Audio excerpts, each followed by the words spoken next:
4 years ago, the historian J.L. Granatstein created a list of Canada's national interests. He argued few Canadians think about them and that the federal government scarcely ever bases policy on them. It was a very short list, so here they are. The first, Canada must protect its territory and the security of its people. Second, Canada must strive to maintain its unity. Third, Canada must protect and enhance its independence. Fourth, Canada must promote the economic growth of the nation to support the prosperity and welfare of its people. And fifth, Canada should work with like-minded nations for the protection and enhancement of freedom and democracy. I think it is probably fair to suggest that Canadians are thinking about those national interests more these days. We find ourselves at a moment that is unprecedented, I think, in our lifetimes, and for which many are concerned about the national interest. So thank you both for being here, and Mr. Chrétien, particularly thank you for your presence, which is an honor to Mr. Harper. I would like to begin with a question for both of you as two Canadians who have devoted your careers to strengthening Canada. You both had a strong interest in the Arctic. Mr. Chrétien, from your time as Minister of Indian Affairs and Northern Development, and later driving the creation of major national parks in the north.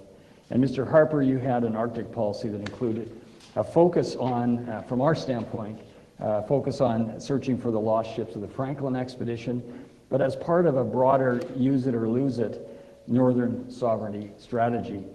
Yet when you look at our history, including recent history, I think it's fair to say Canada has failed to adequately defend its national interest in the Arctic. So why was the Arctic important to both of you? I wonder if you could just elaborate on your interest. First, I was a minister responsible for more than 6 years. Minister of Indian and Northern Affairs for more than 6 years. And I developed a great liking to go to the north. And I enjoyed it very, very much. I went in all the places. And I knew about the history of the north because that land was not clearly in the hand of Canadians. And it is under the time of Louis Saint Laurent that Gordon Robertson, who was a deputy minister of my department, started to move some Eskimo from northern Quebec to Grise Fjord to clearly establish the presence of the Canadian on the Ellesmere Island. And it is quite recent that it was challenged at that time by the Danish. And the move made by Mr. Saint Laurent led me to visit Grise Fjord. And I was the first minister to go there ever. And this week I received in my office the grandson of the mayor when I visited that in 1970, who had been the premier of Nunavut. So my connection with the North go far, and I'm happy that it's clearly Canadian. And now some people look at Canada and would like to take it over from us. But we stand on guard, don't worry.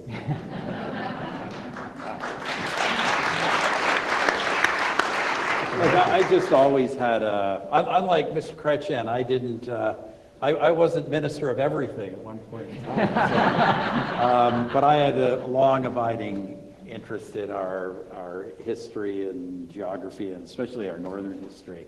I'm always fascinated that the French and British actually fought naval battles in Hudson Bay. Like, it's unbelievable.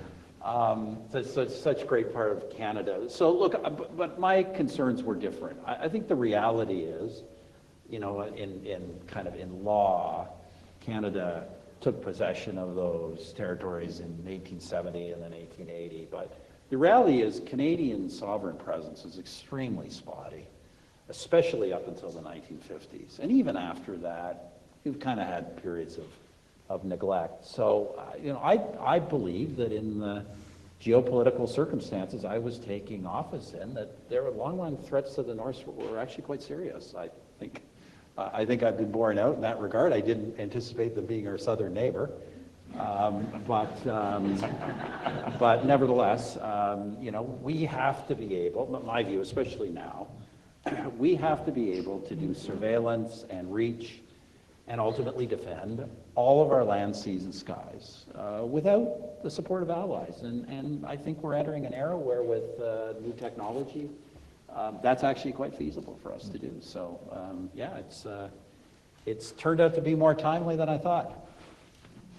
Absolutely. I don't doubt for a minute that most Canadians have a deep loyalty to their country. You see outbursts of patriotism every now and then. Recently with the Four Nations Cup last year, just an enormous That was outpour. the best, Connor McDavid, that was the best moment of 2025. Absolutely. Connor, hopefully we have If only a another, prime minister could do something like that. hopefully we'll have another Connor McDavid best moment in the next couple of weeks as Canada, of course, competes, Team Canada in the Olympics.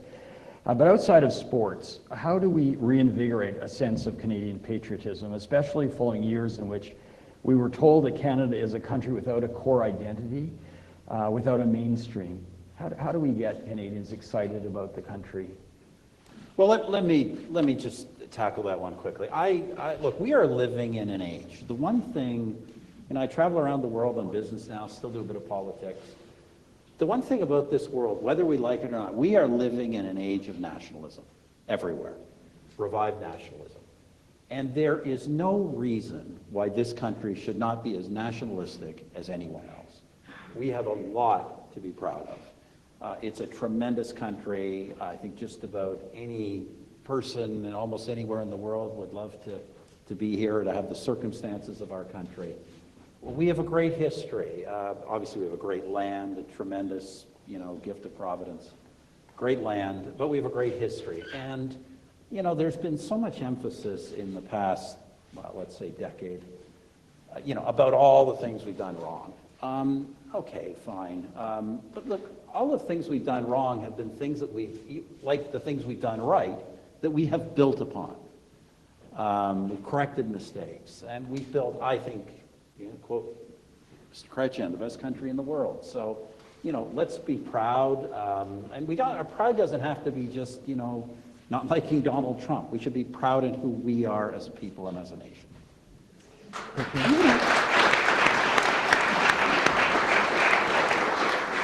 Around the world, they look at us.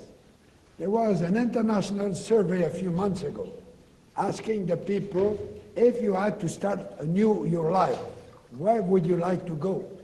And around the globe, Canada came first. And, it is the others who see us this way. One of the problems is we look back all the time, rather than look at the future that we can build together. Over the weekend, I wrote a book about this American who wanted to take Canada over in 1780, 76, at the time of the Revolution. Right. The guy went... Benedict Arnold. No, he came. Yeah. But at that time, they wanted to take us over. Yeah. And you know what was Canada at that time? There was no Anglophone. We were a colony of England. And the Americans were afraid that they were going to use Canadians to fight them in alliance with the natives who tended to be with the Brits at that time. So, if we, the Francophone, had decided to join the American Revolution, all you guys would have been obliged to go back to England because the Loyalists could come to Canada. There was no Canada at that time, but the French Canadian that controlled the land. So if we were to look at what we've built together, rather than what divides us, it is a problem. And be proud of what we can offer. When you're in the geographic business apparently, so I claim that when I was Minister of Indian and Northern Affairs, responsible for park, and when I was Prime Minister, I made more land aside for conservation and national park than the number of acres they have in France. And we did a bit of that too. We're the only country who can talk like that. And you have to be proud, you know. We're political opponents, but we're not enemies, not today. Anyway. And because he's afraid of the Shongan.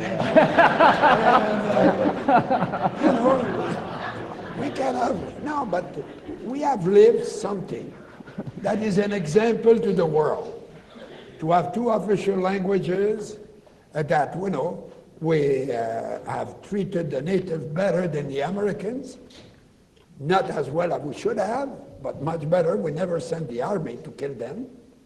And we sent some missionaries who wanted to take them to heaven, and it was a controversy, apparently. But, you know, and the French were here, and the Anglophone came, and we have now 50% of the population came from all the nations of the world. And they will never change, you know, their citizenship for anything else. And it's why everybody would give everything they have to have the privilege to come and share our so-called miseries. You know, Jean talked about the defense of Canada by French Canadians during the American Revolution. Our organization, Government of Canada, RCGS, we spent a lot of time celebrating the fact that all these different groups of Canadians, French, English, Native, came together to fight in the War of 1812, which is a great moment in history. So we've created this country, created it through joint action, through joint defense, through joint economic building. But I would say that if I can, I gotta get a dig in here. I would just say that the American Revolution, the War of 1812, are probably better examples of Canadian unity than the Plains of Abraham. So We'll just mention that. You may have a point.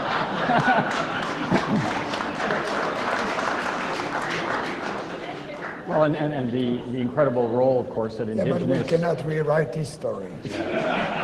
yeah.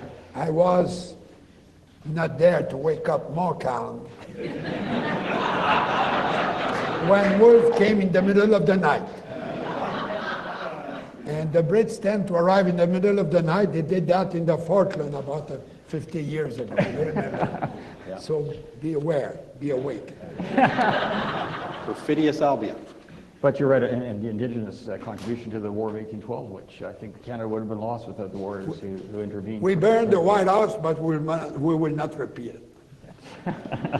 It's part of it's been torn down by the current incumbent. Well,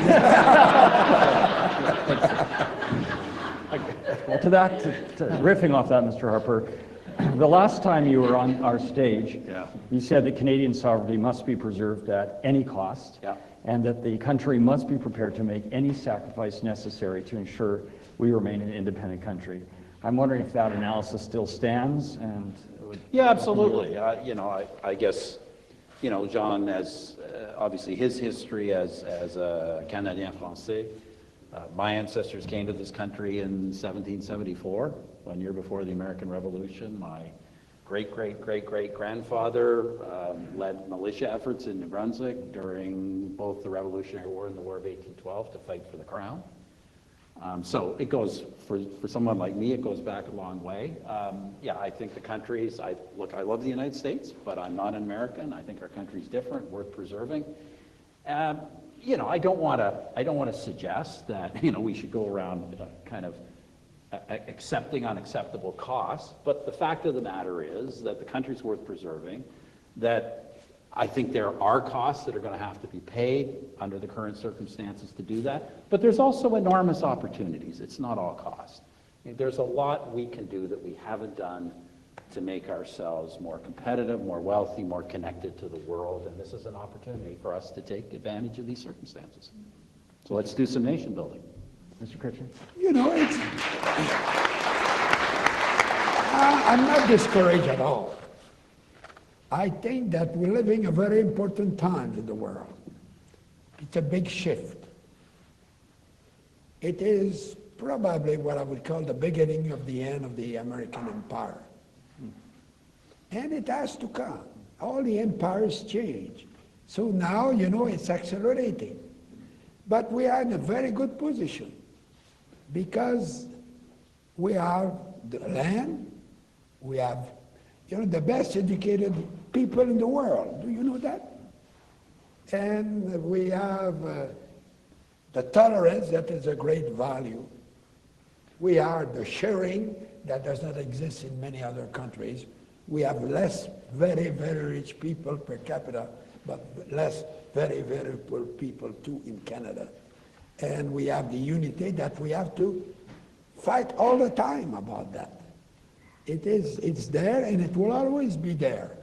But we have managed quite well to survive, you know, and at this moment, our friend from the South has created a mood that a Canadian have never been so proud to be Canadian.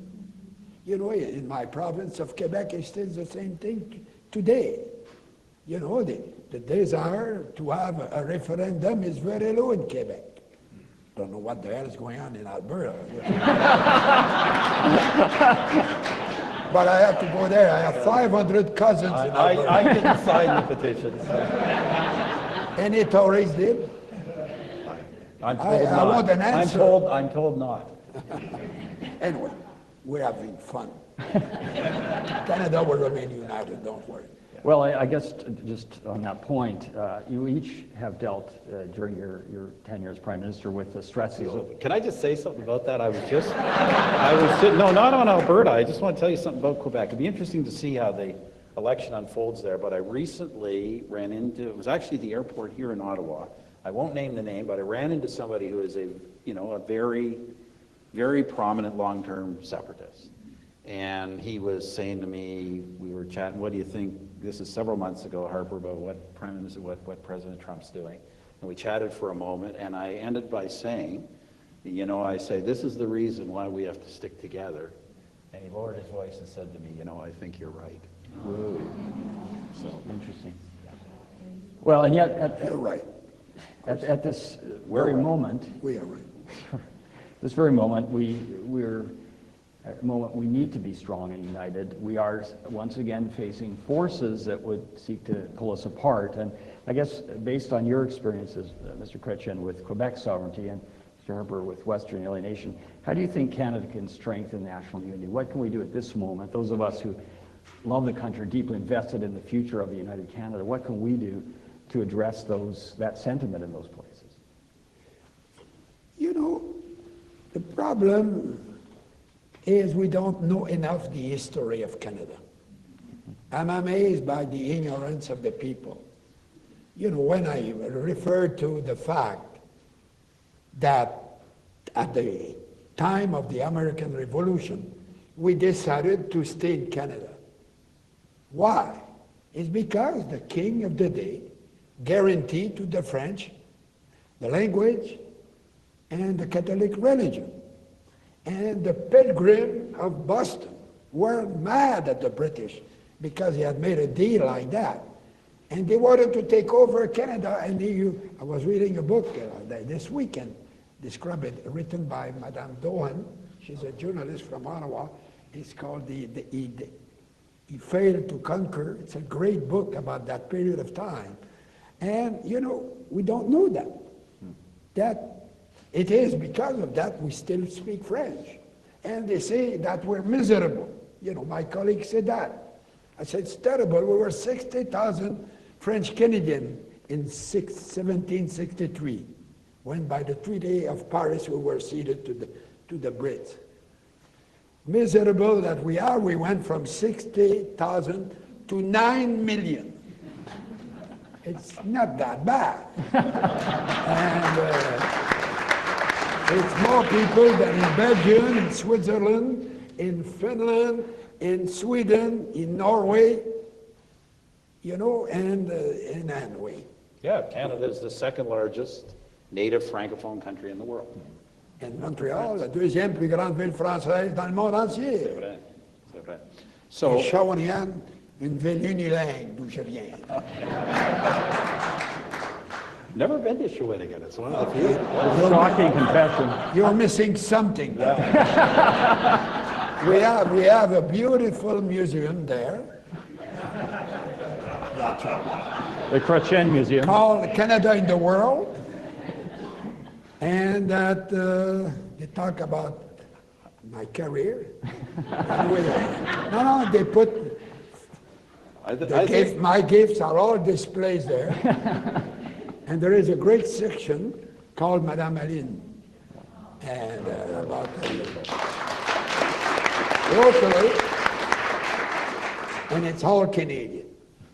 Well, I think my people might have said and whispered to me that I probably didn't have a chance of winning in Shawinigan. Anyway, I was going to say, I don't want to get too much into the politics. I'll just say this, that, you know, in our time in office, myself and colleagues here, you know, Quebec, the support for Quebec sovereignty went to its lowest level since the early 1960s. And support for Western separatism vanished completely.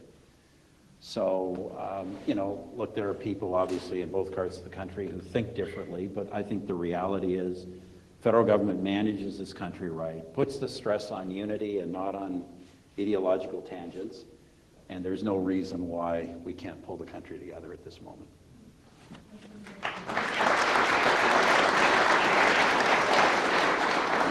So the two of you clearly like and respect one another. I know you've got a bit of a roadshow you've embarked upon from time to time, and despite the fact that you represent very different social and political movements, what advice do you have for the current generation of political figures to enable them to disagree with one another without stoking polarization in the country?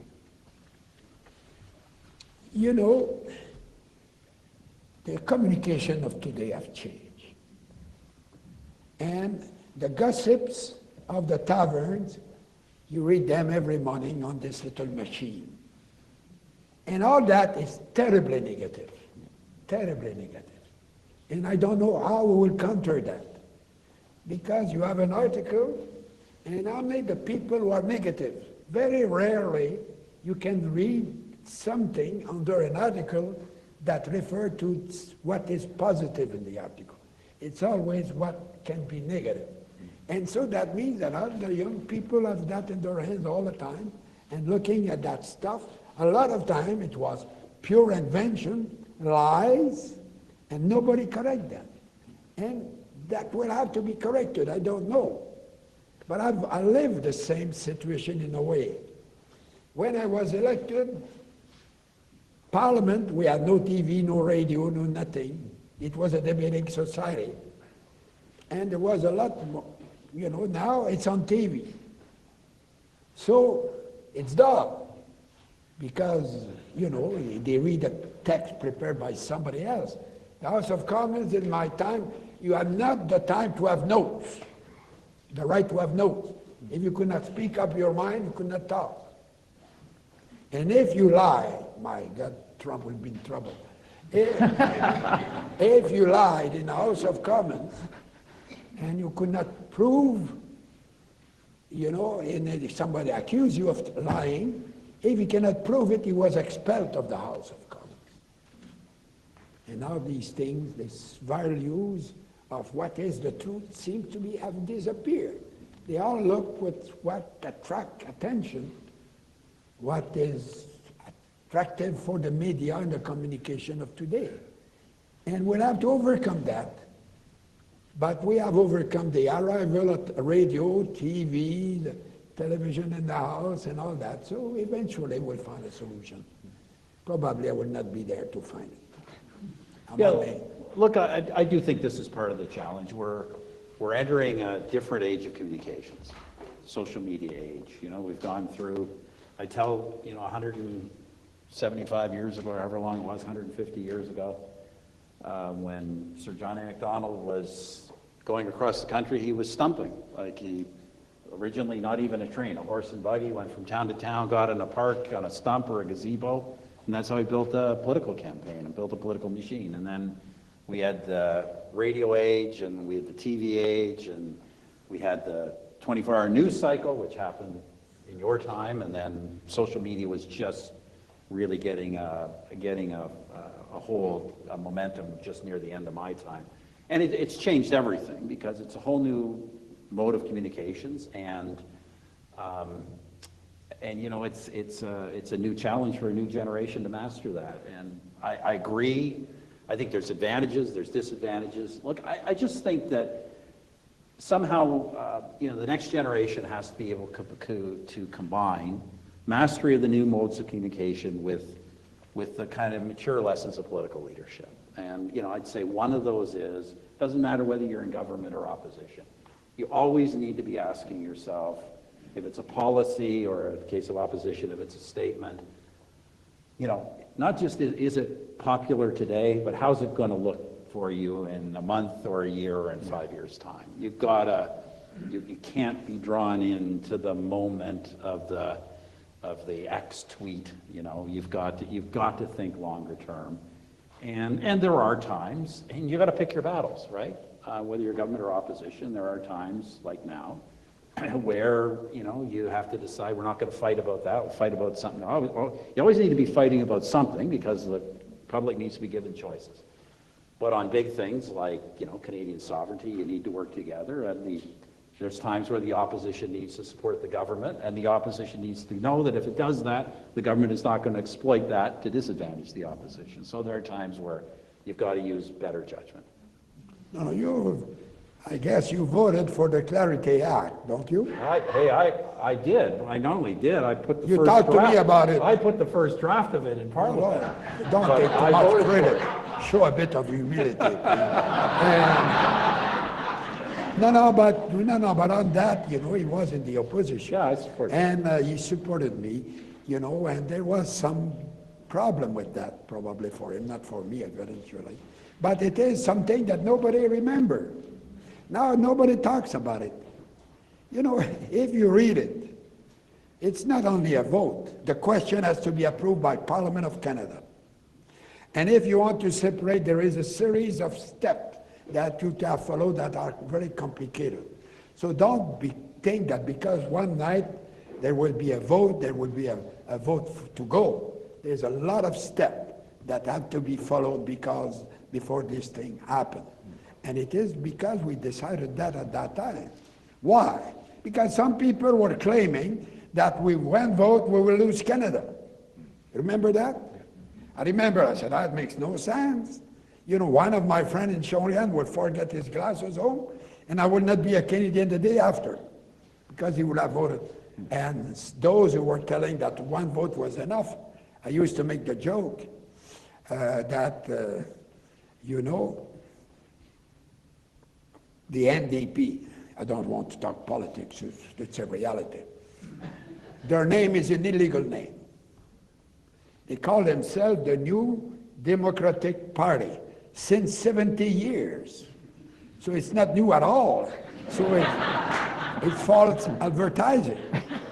And they wanted to change their name one day at their annual meeting, and they failed. You know why? Because they didn't have 2/3 of the vote. So they were willing to let go the country for one vote and not get another name than an illegal name. They needed 2/3 of the vote. Just, relax. Canada is there for a long time. Excellent. Thank you. So you're here today at Canada's Centre for Geography and Exploration, and soon the entire country will be witnessing an adventure of exploration at a level that no Canadian has ever previously achieved. The launch of Canadian Space Agency astronaut Jeremy Hansen aboard Artemis 2, a mission to orbit the moon. He will be the first non-American to reach the moon, and he will be one of 4 people to have been the furthest from Earth of any human being ever, and he's a Canadian. And so obviously this is on a scale, you talk about Bernier and Stephenson and some of the great explorers of Canada's history, but this is on a level that's completely beyond anything that they achieved. In fact, it's more than a great achievement in Canadian history, but in world history. So, Mr. Chrétien, you met John Glenn, and I just wonder if you have a message for Jeremy Hansen on the eve of this incredible moment. But you're very impressed when you meet a person like that. But it was something that was a great moment. When I was a young politician at that time, and I thought it was a great day. But it had been slow on that course, and now we're starting again to look at that. to see if we cannot make more progress. You know, of course, science has made a lot of progress in the last 50 years and will make a lot more, but that will change a lot of our habits in life. You know, we discussed some of the progress we made that sometimes causes problem, but to go to the moon is still very extraordinary, and to have a Canadian on the moon, it will be a great day for us. Mr. Harper. Yeah, I can only agree. I think we were all, you know, I think of the moment, Chris Hadfield's, you know, time on the space station, and I think one of the greatest music videos of all time is Chris Hadfield's. And you say that as a musician? Yeah, it's from outer space. So, you know, power to him, represent us. Just make sure that while you're up there, and I'm sure it's a joint mission, that you know, Trump hasn't taken the Canadian flag down, put up the U.S. flag. So make sure we got our flag there. It's so far so good. looks great. So, Prime Ministers, you have developed a genuine friendship over the past decade, and I think I speak for many Canadians when I say that when you are on stage together, you give hope to the idea that we have a lot more in common than we disagree on. You show that there is a better way, and so thank you for your leadership of this great country, and thank you for your inspiring example today. Ladies and gentlemen, I would like to invite you now to all join us for a reception upstairs in the main gallery, and I hope you will take along one of those RCGS True North Strong donation cards when you do. So thank you, gentlemen, very much. Thank you very much. Appreciate it. Merci beaucoup. Thank you so much.